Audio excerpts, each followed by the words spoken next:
할렐루야. 8월 2일 토요일 새벽 기도를 시작하겠습니다. 사도신경으로 우리 신앙을 고백합니다. 나는 전능하신 아버지 하나님 천지의 창조주를 믿습니다. 나는 그의 유일하신 아들 우리 주 예수 그리스도를 믿습니다. 그는 성령으로 잉태되어 동정녀 마리아에게서 나시고 본디오 빌라도에게 고난을 받아 십자가에 못 박혀 죽으시고 장사된 지 사흘 만에 죽은 자 가운데서 다시 살아나셨으며 하늘에 오르시어 전능하신 아버지 하나님 우편에 앉아 계시다가 거기로부터 살아있는 자와 죽은 자를 심판하러 오십니다. 나는 성령을 믿으며 거룩한 공교회와 성도의 교제와 죄를 용서받는 것과 몸의 부활과 영생을 믿습니다. 아멘. 찬송가 191장 찬양하시겠습니다. 찬송가 191장입니다.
구약성경 에스겔서 11장 13절부터 21절까지 말씀입니다.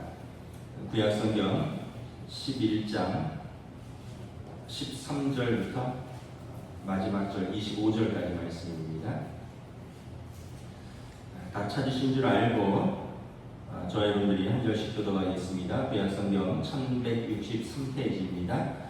에스겔서 11장 13절부터 마지막 절입니다. 이에 내가 예언할 때에 브나야의 아들 블라디아가 죽기로 내가 엎드려 큰 소리로 부르짖어 이르되 오거라 주 여호와여 이스라엘의 남은 자를 다 멸절하고자 하시나이까 아니라 여호와의 말씀이 내게 임하여 이르시되 인자야 예루살렘 주민이 내 형제 곧 내 형제와 친척과 온 이스라엘 족속을 향하여 이르기를 너희는 여호와에게서 멀리 떠나라. 이 땅은 우리에게 주어 기업이 되게 하신 것이라 하였나니 그러니 너는 말하기를 주 여호와의 말씀에 내가 비록 그들을 멀리 이방인 가운데 쫓아내어 여러 나라에 흩었으나 그들이 도달한 나라들에서 내가 잠깐 그들에게 송소가 되리라 하셨다고. 너는 또 말하기를 주 여호와의 말씀에 내가 너희를 만민 가운데서 모으며 너희를 흩은 여러 나라 가운데서 모아내고 이스라엘 땅을 너희에게 주리라 하셨다라. 그들이 그리로 가서 그 가운데의 모든 미운 물건과 모든 가증한 것을 제거하여 버릴지라. 내가 그들에게 한 마음을 주고 그 속에 새 영을 주며 그 몸에서 돌 같은 마음을 제거하고 살처럼 부드러운 마음을 주어 내 율례를 따르며 내 규례를 지켜 행하게 하리니 그들은 내 백성이 되고 나는 그들의 하나님이 되리라. 그러나 미운 것과 가증한 것을 마음으로 따르는 자는 내가 그 행위대로 그 머리에 갚으리라. 나 주 여호와의 말이니라. 그때 그룹들이 날개를 드는데 바퀴도 그 곁에 있고 이스라엘의 하나님의 영광도 그 위에 덮였더니 여호와의 영광이 성읍 가운데에서부터 올라가 성읍 동쪽 산에 머무르고 주의 영이 나를 들어 하나님의 영의 환상 중에 데리고 갈대아에 있는 사로잡힌 자 중에 이르시더니 내가 본 환상이 나를 떠나 올라간지라. 읽겠습니다. 내가 사로잡힌 자에게 여호와께서 내게 보이신 모든 일을 말하리라. 아멘. 네, 할렐루야. 토요일 새벽기도 나오신 우리 성도들을 주님의 이름으로 환영하고 축복합니다. 서로 한번 인사하겠습니다. 무더위 위에 평안하십니까? 예. 이제 어느덧 8월달로 접어들었습니다.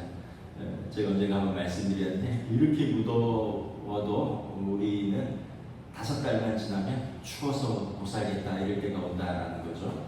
그러니까 더운 것도 삶이고 추운 것도 삶이고 모든 것은 지나갈 것이다. 조금만 버티면 무더위는 지나갈 것처럼 보입니다. 지금 우리 다음 세대 여름 수련회를 강화도에서 어제 오늘 하고 있습니다. 저도 어제 갔다 왔는데 이제 뭐 밤에 갔더니 저희 부부까지 37명이 왔어요. 그래서 그 유치아동부 어린이들 전도사님 교사들 포함해서 12명, 학생부 아이들 또 전도사님 부장 포함해서 4명, 청년 1부에서 6명, 청년 2부에서 6명, 그리고 아이들 학부모들 제3남선교회 전원, 한나여전도회 전원, 그리고 운전해 주시느라고 우리 박장모님이 따라가시고 이래서 37명이 가서 수영장이 있는데 아이들 한 명당 청년 누나, 형들, 언니들이 1대1로 붙어서 물놀이하고 삼남선교회가 열심히 고기 굽고 또 해서 뭐랄까 이제 저는 가서 이제 저녁 집회를 같이 밥 먹고 참석을 했는데 예배를 2시간 드리는데 우리 아이들이 뭐 울지도 않고 자지도 않고 어쨌든 2시간을 앉아서 같이 예배를 2시간 반을 예배를 드리더라고요. 기도만 제가 기도 시간만 1시간 반 정도 했는데 1시간 정도 했는데 애들이 같이 기도하고 자기가 기도문에 쓴 거 있거든요. 눈 감고 이렇게 막 기도하다가 눈 떠서 주변 보다가 또 남들 기도하니까 또 눈 살짝 감았다가 또 떴다 이러면서 애들도 또 기도하고 그래서 어쨌든 무더위 가운데 좋은 공간에서 하나님께서 은혜의 시간들을 주시고 또 잘 지내고 있다. 오늘 잘 돌아올 수 있도록 마지막 돌아오는 순간까지 또 하나님 은혜 주실 수 있도록 기도를 부탁드립니다. 요즘 새벽 기도에 에스겔서를 하고 있죠. 에스겔서는 포로기의 선지자입니다. 바벨론 포로죠. 나라가 망하기 직전에 이제 좀 있으면 나라가 망한다. 그래서 하나님의 선지자를 통하여 자기 백성에게 경고하시는 것입니다. 그리고 실제로 에스겔을 포함해서 왕도 여호야긴 왕과 에스겔 선지자와 많은 백성들이 포로로 지금 잡혀와서 바벨론의 그발 강가에서 수로 공사에 동원되고 있는 시점입니다. 그래서 에스겔 선지자가 포로로 잡혀와서 5년째 하나님의 부르심을 받아서 포로로 있는 백성들에게는 희망을 가져라. 하나님 우리를 버리지 않으셨다. 그 다음에 예루살렘에 있는 백성에게는 경고를 주는 것입니다. 너네 돌이키지 않으면 망한다. 그래서 양쪽으로 지금 그 선포를 하는 거예요. 포로로 잡혀 있는 사람들은 굉장히 낙심한 사람들이고요. 이 사람들에게 하나님이 우리를 버리시지 않으셨다. 우리를 이 땅 가운데서 흩으실 것 같으나 그 이방인 땅에서 우리를 하나님의 거룩한 성소 삼으실 것이고 때가 되면 다시 우리를 그 땅으로 돌려보내실 것이다. 그리고 그 땅에 있는 백성들은 너네는 안전할 줄 아느냐? 너희는 하나님 앞에서 그 우상 숭배와 불의를 회개하지 않으면 너희를 하나님께서 내치시리라. 이 두 메시지를 양쪽으로 선포하는 것입니다. 오늘 13절에 보면 브나야의 아들 블라디아가 죽었습니다. 이 사람은 어떤 사람이냐면 13장 앞에 보면 예루살렘 성전 앞에 나와 있는 그 예루살렘의 고위 관료입니다. 고관들 중에 하나인데 하나님께서 불의를 품고 그 성중에서 악한 꾀를 꾸미는 자의 대표 중에 한 명입니다. 실제로 이름을 2명을 거론을 하는데 11장 1절에 야사냐와 블라디아 이 사람들은 백성의 고관들로서 25명의 대표인데 성중에서 불의를 품고 악한 꾀를 꾸미는 자. 그러니까 이제 예루살렘의 남은 자들의 심판이 이제 시작되고 있는 거예요. 그래서 이제 선지자가 부르짖습니다. 오호라 주 여호와여 이스라엘의 남은 자를 다 멸절하고자 하시나이까. 예루살렘의 남은 자들과 그리고 선지자는 이 포로로 잡혀간 사람들은 징계를 받는 것 같고 예루살렘에 남아있는 자들을 하나님 보존하셔야 되는데 이제 그 남은 사람들까지 하나님 멸절하시나이까 라고 하는 거죠. 그런데 하나님은 15절에 보면 14절 15절에 하나님 말씀하십니다. 인자야 예루살렘 주민이 그러니까 예루살렘 주민은 남아있는 사람들입니다. 포로로 잡혀가지 않고 남아있는 사람들이 내 형제와 친척 그러니까 여기서는 이제 포로로 잡혀가 있는 너의 형제, 친척, 동료 포로들을 말하는 것입니다. 그들에게 이르기를 너희는 여호와에게서 멀리 떠나라. 이 땅은 우리에게 주어 기업이 되게 하신 것이라 하였나니. 그러니까 예루살렘에 남아있는 사람들이 포로로 잡혀가 있는 자기들 동료 백성들과 친척들에게 너희는 하나님에게서 멀리 떠났다라는 거예요. 그리고 이 땅은 우리에게 기업으로 주신 바 되었다라고 말을 하지만 선지자 너는 그들에게 말하라는 거예요. 아니다. 주 여호와의 말씀이 내가 비록 그들을 멀리 이방인 가운데로 쫓아내어서 여러 나라들 가운데 흩었으나 그 나라들 흩어진 나라에서 그들은 성소가 되게 할 것이다 라는 거예요. 다시 말하면 무슨 말이냐면 예루살렘에 남아있는 사람들은 포로로 잡혀간 자기 동료 백성들 친척들이 너희가 하나님의 징계를 받아서 이 땅에서 쫓겨난 사람들이다 라고 말하지만 이것은 어떤 지리적인 접근이지 영적인 접근이 아니라는 거예요. 하나님께서는 그렇게 생각하지 않으신다는 거예요. 하나님께서는 오히려 추방된 에스겔과 그 백성들을 진정한 남은 자라고 인정하신다는 거예요. 그래서 그들이 자기 땅에서 쫓겨나서 이제 이방 땅에 있지만 그곳에서 성소가 되게 할 것이다. 그래서 17절에 여호와의 말씀이 만민 가운데에서 너희를 흩은 여러 가운데에서 다시 너희를 모으고 이스라엘 땅을 너희에게 주리라 하셨다. 다시 말하면 이 포로로 잡혀간 사람들, 이 사람들이 두 가지의 하나님의 뜻이 있다는 거예요. 하나는 그곳에서 이방 땅에서 하나님의 성소로서의 역할을 감당하실 것이고, 때가 되면 하나님께서 그들을 다시 예루살렘으로 부르시고 그 땅을, 그 기업을 주시는 회복의 역사가 일어날 것이다. 그래서 지금 이 말은 24절에 보면 하나님께서 에스겔을 환상 중에 예루살렘 성전을 보여주시고, 다시 24절에 보면 환상 중에 갈대아에 있는 사로잡힌 자 중에 데려가서 그가 본 환상을 포로로 잡혀있는 자기 동료 포로들에게 선포하는 것입니다. 그래서 내가 환상 중에 하나님께 이끌려서 예루살렘 성전을 가서 보고 왔는데, 그 땅의 사람들이 하나님이 남겨주신 사람이 아니라 포로로 잡혀와 있는 우리들이 하나님이 남겨주신 사람이라더라. 그 예루살렘에 있는 사람들은 그 에스겔이 앞에서 보면 환상을 보거든요.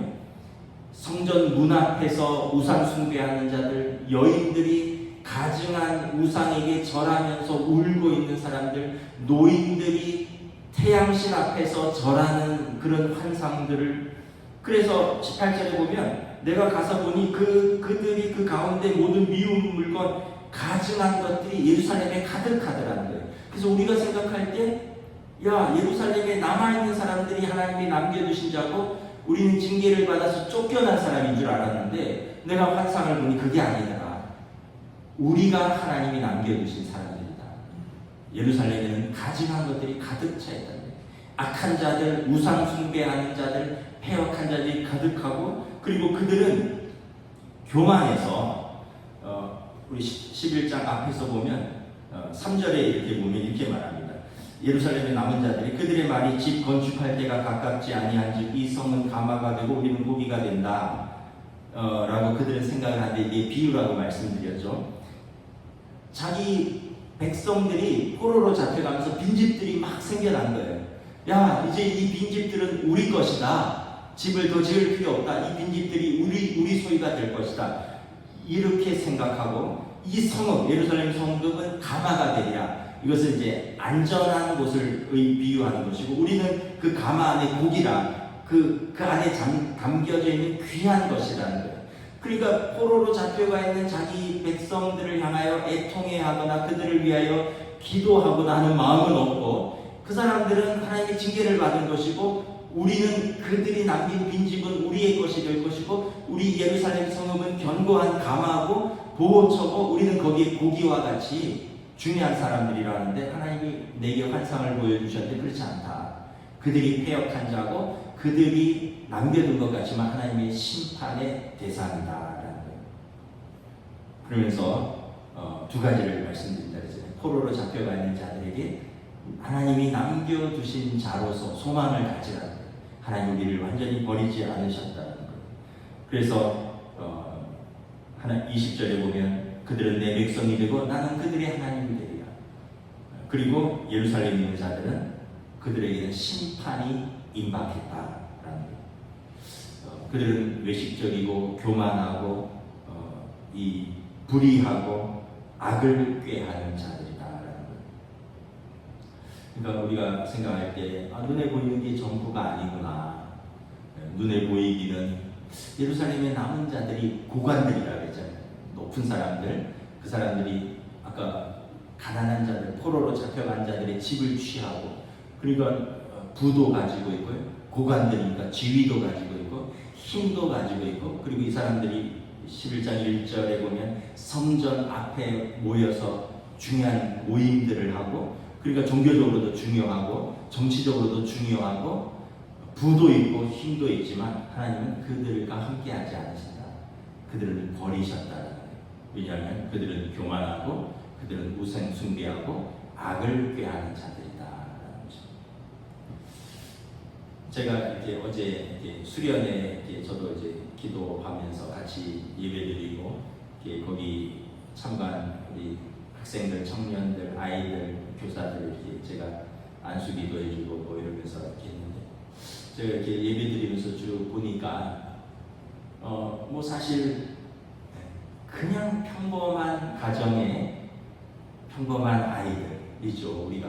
우리가 뭐 그렇게 우리 교회 아이들 그냥 평범한 아이들이죠.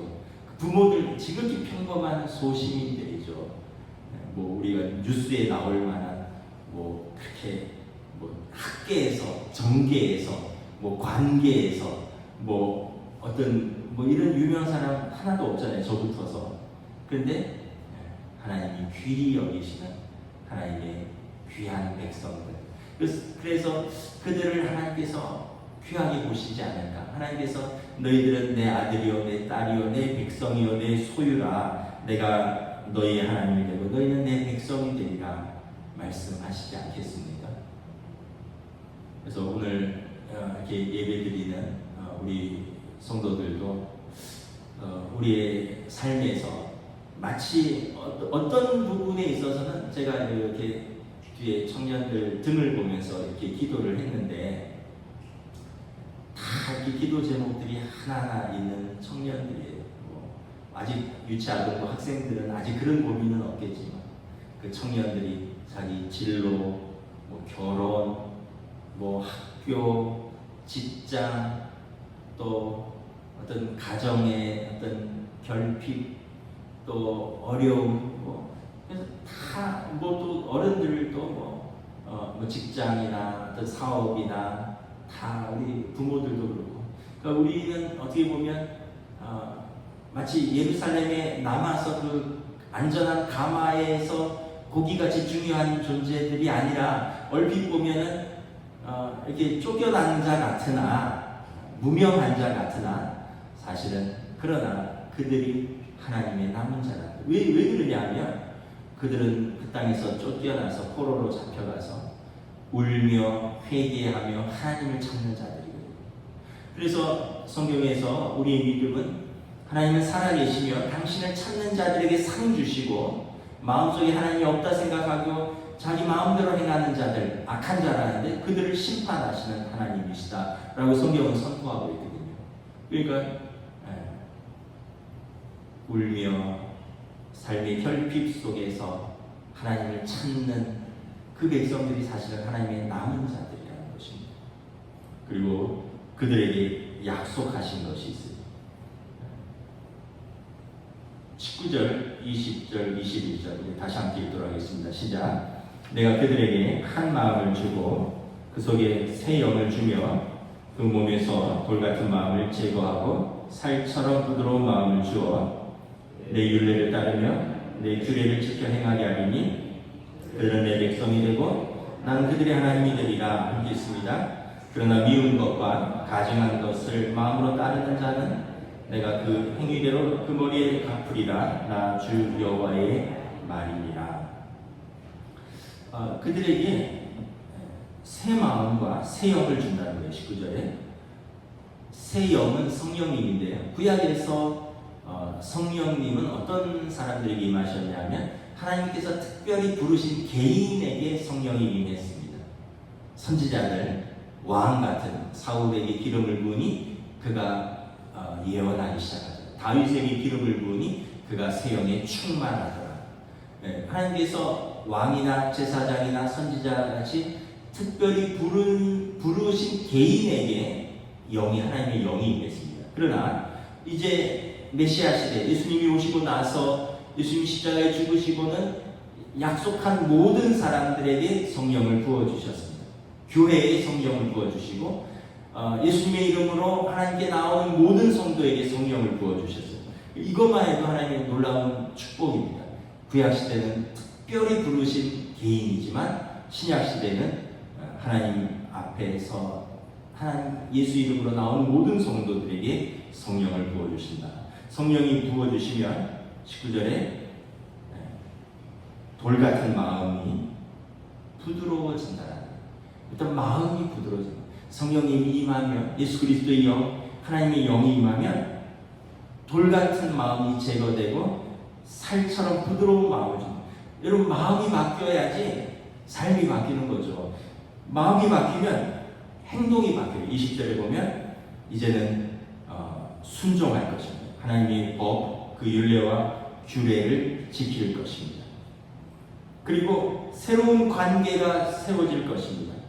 그들은 내 백성이 되고 나는 그들의 하나님이 될 것입니다. 그러려면 성령이 임하셔야 되고 우리의 마음이 새로워 부드러워져야 되는 것이죠.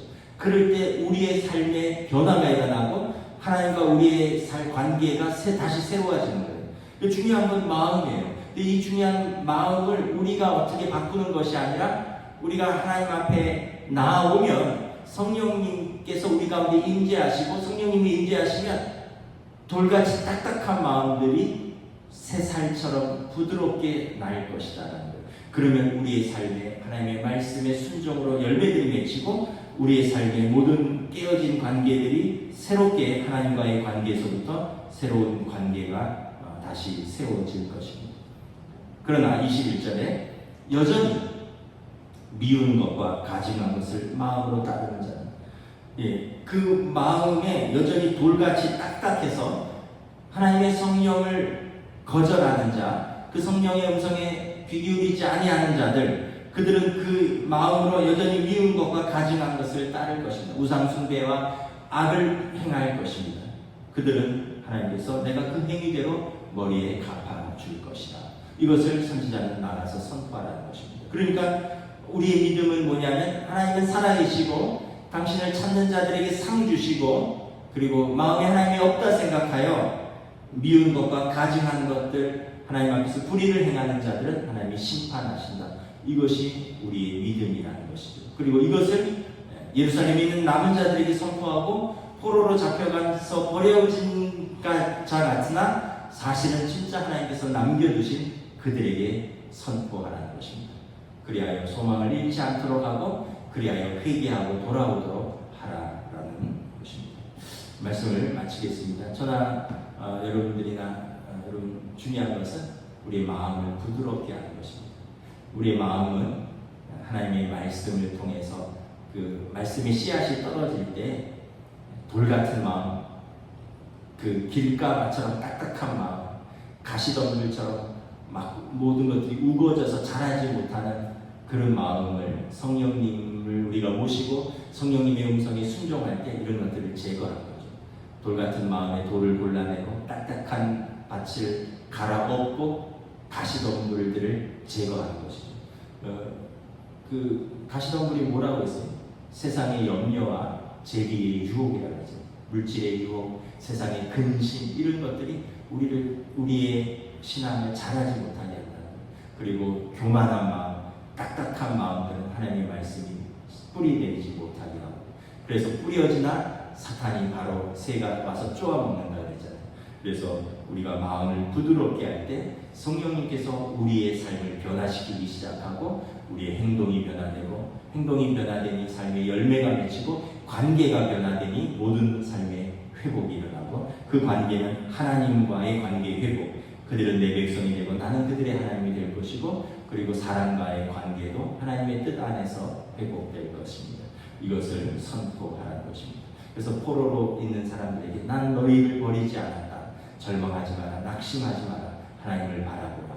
그리고 예루살렘에 남아있는 사람들은 너희가 남아있다고 안전하고 너희가 그 땅에서 영원할 것 같으냐? 너희가 회개하지 고 돌이키지 아니하면 하나님의 심판이 너희 가운데 임할 것이다. 오늘 저와 여러분 그리고 이 땅 모든 사람들에게 주신 하나님의 말씀입니다. 하나님의 말씀은 살아있고 좌우의 날선 검과 같아서 예리하고 우리의 영과 혼과 관절과 골수를 찔러 쪼개고 나누기까지 하신다고 하셨고 우리를 벌거벗은 것처럼 모든 것을 하나님 앞에 드러내게 하신다 하셨으니 우리가 이 말씀을 받고 순종하는 자에게 하나님께서 은혜를 주실 것입니다. 기도하겠습니다. 하나님 은혜를 감사합니다. 지금 예루살렘은 백성의 상당 부분은 남아있지만 그러나 그 땅은 안전한 땅이 아니라 말씀합니다. 너희가 여전히 악을 행하고 성전 앞마당에 나와 앉아있지만 너희는 우상을 숭배하고 태양신을 섬기고 담모스에게 울면서 빌고 그러나 포로로 잡혀가서 고된 노동 속에서 하나님이 버려진 자 같지만 그들은 하나님 앞에서 회개하고 통회하는 마음으로 하나님을 찾으니 누가 과연 남은 자이겠느냐 하나님께서 말씀하십니다.